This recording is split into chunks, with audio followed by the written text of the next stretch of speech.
नगर पालिका परिषद बालाघाट के नेता प्रतिपक्ष के आरोपों के बाद अब बालाघाट विधायक अनुभा मजारे ने भी वार्ड क्रमांक 13 में बूढ़ी समता तालाब के चल रहे सौंदर्यीकरण कार्य को लेकर नाराजगी व्यक्त करते हुए निर्माण कार्य कर रहे ठेकेदारों को जमकर खरी खोटी सुनाई है।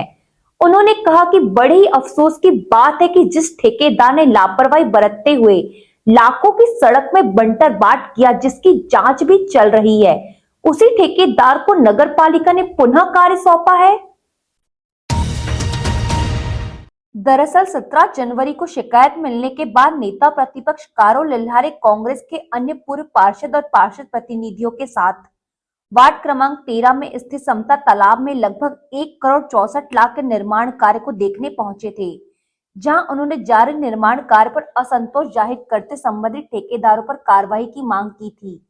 जिसके बाद 18 जनवरी को एक बार फिर बालाघाट विधायक अनुभा मजारे भी समता तालाब में जारी निर्माण कार्य को देखने पहुंची, जहां उन्होंने निर्माण कार्य में बढ़ती जा रही अनियमितताओं को लेकर ठेकेदार और नगर पालिका इंजीनियर की जमकर क्लास लगाई। इस दौरान कार्य में हो रही लेट लतीफी पर भी विधायक भड़की हुई दिखाई दी। चर्चा के दौरान बालाघाट विधायक अनुभा मजारे ने कहा कि केंद्र सरकार की महत्वाकांक्षी योजना जो कि शहरों के सौंदर्यीकरण को लेकर चलाई जा रही है, उसमें नगरीय निकाय को एजेंसी बनाया गया है।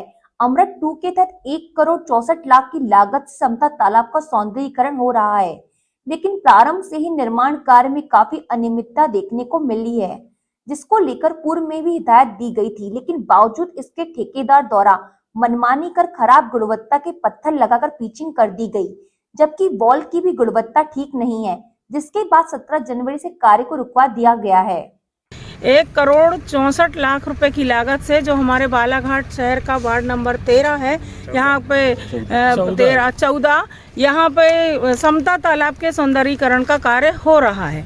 लेकिन जैसा कि हमने यहाँ पाया, जब काम शुरू हुआ था पिछले साल जनवरी में ये काम शुरू हुआ था और उसके मात्र 1 महीने बाद से ही यहाँ अनियमितता की शिकायतें आने लग गई थी और फिर संबंधित विभागीय अधिकारियों को और ठेकेदारों को हम लोगों ने निर्देशित किया था, मैंने खास तौर पे, कि भाई गुणवत्ता का ध्यान रखा जाए, शासन की जो महत्वाकांक्षी योजना है उसके अनुरूप साफ सुथरा बढ़िया काम किया जाए, क्योंकि हमारे ये जो समता तालाब है बालाघाट शहर की एक अनमोल धरोहर है। लेकिन उसके बाद भी कोई भी इस बात पे अमल नहीं किया गया। आज 1 साल बाद, पूरे 1 वर्ष बाद ये काम भी अभी अधूरा है और 80% काम हुआ है। और उसमें में हमने देखा कि जो तालाब के किनारे जो ये बॉल बनी हुई है, ये बहुत ही घटिया स्तर की बनी हुई है। बारिश का एक पानी आएगा, थोड़ा सा तालाब का पानी भरेगा तो बॉल के जो है क्षतिग्रस्त हो जाने वाली है। और जिस तरीके से, जिस उद्देश्य से तालाब का सौंदर्यीकरण किया जा रहा है, वो उद्देश्य पूरा नहीं हो पाएगा। विधायक अनुभा मजारे ने कहा कि बालाघाट नगर पालिका परिषद निरंकुश हो चुकी है। कचरा गाड़ी की खरीदी में घोटाला, डीजल घोटाला के सामने आने के बाद यहां साबित होता है कि नगर पालिका आज की तारीख में भ्रष्टाचार का अड्डा बन गया है। स्वयं वहां के सत्ताधारी पार्षद ही ठेकेदार बनकर कार्य कर रहे हैं।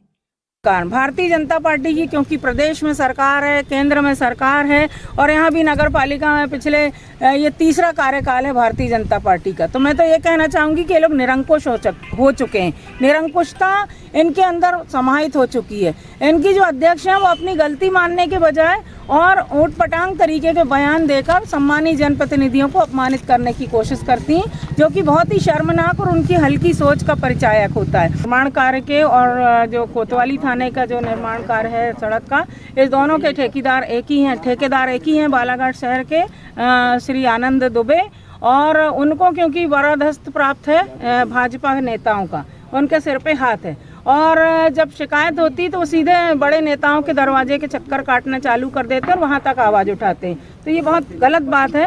ठेकेदारी आप करो, किसी भी दल के रहो, लेकिन काम साफ सुथरा अच्छा करो। नगर पालिका आज की तारीख में भ्रष्टाचार का एक अड्डा बन गया है। बहुत सारे भारतीय जनता पार्टी के जो पार्षद लोग हैं वो समस्त ठेके दूसरे के नाम से लेकर यहाँ काम कर रहे हैं। शहर में जितने भी विकास कार्य कर रहे हैं, मैं समझती हूँ 70% जो काम है वो भारतीय जनता पार्टी के लोग ही कर रहे हैं। इस कारण भ्रष्टाचार हो रहा है, कहीं कोई लगाम नहीं लग रही, रोक नहीं लग रही, और अगर जो लगाम लगाने की कोशिश करता है तो उसके खिलाफ में ही ये लोग कार्रवाई करने में लग जाते हैं।